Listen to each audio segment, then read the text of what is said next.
Hi, and welcome to today's Lunchtime Chronicles.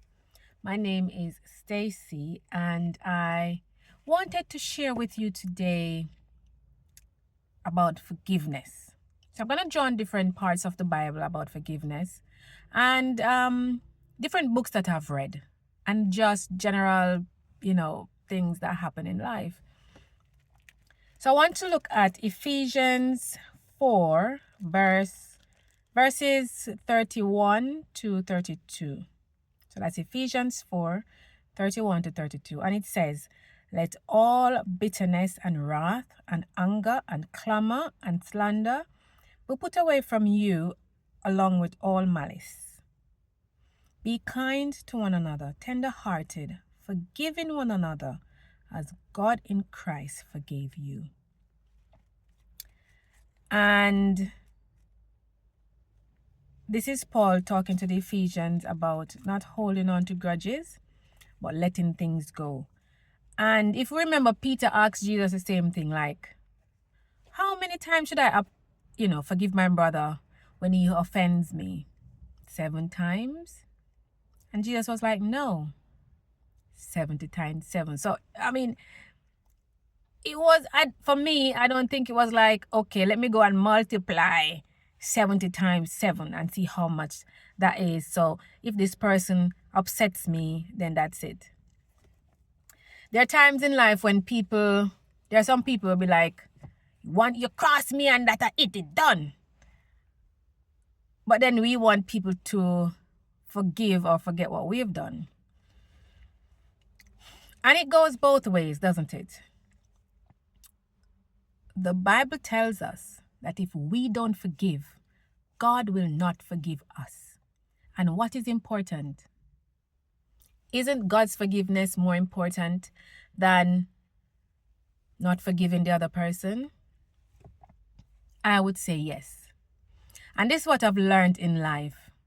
And I've learned this a while now, because some years ago, I held on to some bitterness and to some resentment, yeah? I had stuff like upset stomach. I had headaches all the time. I was angry. Like, if you stepped on my toe, like, people would not understand. People who knew me and have known me for years, like, they would not understand if they had seen me, because of the experiences that took place in my life and what it did to me. And so I held on to those things like it was some sort of like a prize, until it was, I can't remember how it happened, but it just felt like a cloud parted like this, and the darkness that was over me just went, and it's like the sun came out in all its glory, and it just felt good. It felt so good. So I learned this thing, like, there's a saying that goes, unforgiveness is like drinking poison and waiting for the other person to die. Isn't that something? Hey. And the reason I chose this topic today is because I've been working on forgiveness, I'm working on a lot of things in my life. And I'm working on letting go immediately when I'm wronged. When people speak to me a certain type of way. I even forgive myself for letting some things happen. And I pray that other people forgive me when I cross them as well. Because let me tell you, this world is so full of so many things. And holding on to forgiveness shouldn't be one of them. Holding on to unforgiveness, I should say, shouldn't be one of them. So I would encourage you today to let go of any unforgiveness that you are having or that you are carrying for anybody. It doesn't serve you. There's a book I read some years ago, and hopefully I can get back to reading again physical books. At the moment, I'm doing audiobooks. because I've got a 3-year-old and there's just no time to pick up my book and read unless I find some quiet time at some time or the other. And in this book, the book is called The Body Keeps the Score. Yeah? And, all right, yeah, I think that's the name of it, The Body Keeps the Score. And I was introduced to this book by a psychologist. And in the book, it talked about trauma, things that happen in our lives and happen eons ago and, will manifest itself in different ways.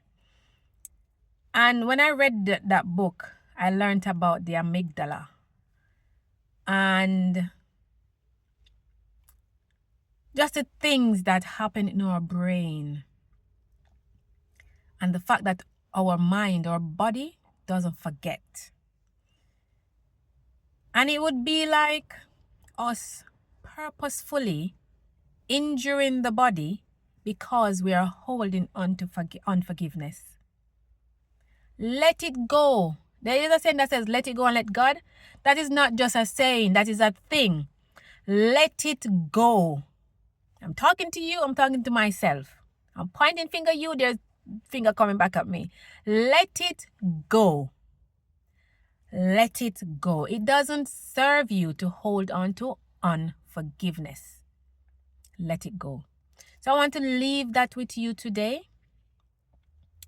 And I pray that as you realize that unforgiveness doesn't serve you, that you will let it go.